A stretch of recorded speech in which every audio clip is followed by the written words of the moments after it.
कांग्रेस ने ये बड़ा आरोप लगाया है कि राहुल गांधी के खिलाफ हमेशा की तरह पीएमओ अपनी गंदी चालें चल रहा है। कांग्रेस ने ये आरोप बीजेपी पर पलटवार करते हुए लगाए हैं, क्योंकि बीजेपी ने राहुल गांधी के विदेश जाने को लेकर एक बार फिर सवाल खड़े कर दिए।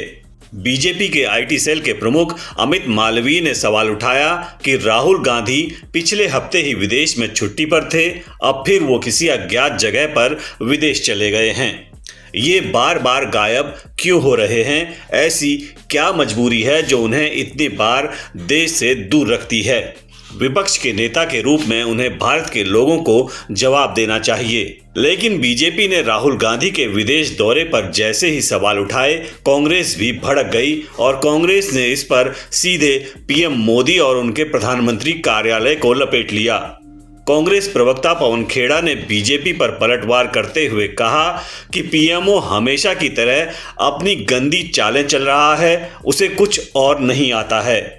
राहुल गांधी अपनी भांजी की ग्रेजुएशन सेरेमनी अटेंड करने लंदन गए हैं और जल्द ही वापस आ जाएंगे। यानी कांग्रेस के मुताबिक राहुल गांधी अपनी भांजी यानी बहन प्रियंका की बेटी मिराया के ग्रेजुएशन पूरा होने पर लंदन गए हैं, जबकि बीजेपी इसे लेकर ऐसा माहौल बना रही है जैसे राहुल गांधी की विदेश यात्राओं में कोई गहरा राज हो।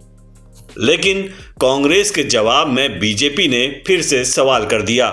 अमित मालवीय ने फिर से कह दिया कि कांग्रेस के दावे के मुताबिक राहुल गांधी लंदन गए हैं, लेकिन कहा जा रहा है कि राहुल गांधी बहरीन की फ्लाइट में बैठे।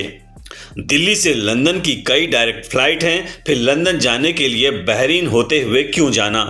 कांग्रेस झूठ बोल रही है। सवाल ये है कि क्यों झूठ बोल रही है? लेकिन अमित मालवीय के इन सवालों पर कई लोगों ने लिखा कि अगर राहुल गांधी की करेक्ट लोकेशन के बारे में बीजेपी को जानना है तो फिर विदेश मंत्रालय या गृह मंत्रालय से संपर्क क्यों नहीं कर लेती, क्योंकि उन्हें पता होना चाहिए कि राहुल गांधी कहां हैं। यही कांग्रेस का आरोप है कि इस तरह की डर्टी ट्रिक्स को बीजेपी हमेशा राहुल गांधी के खिलाफ इस्तेमाल करती है, जबकि बीजेपी के पास पूरा इंटेलिजेंस तंत्र है, पूरी सरकार है जो किसी के भी कहीं आने जाने की पूरी नज़र रख सकती है।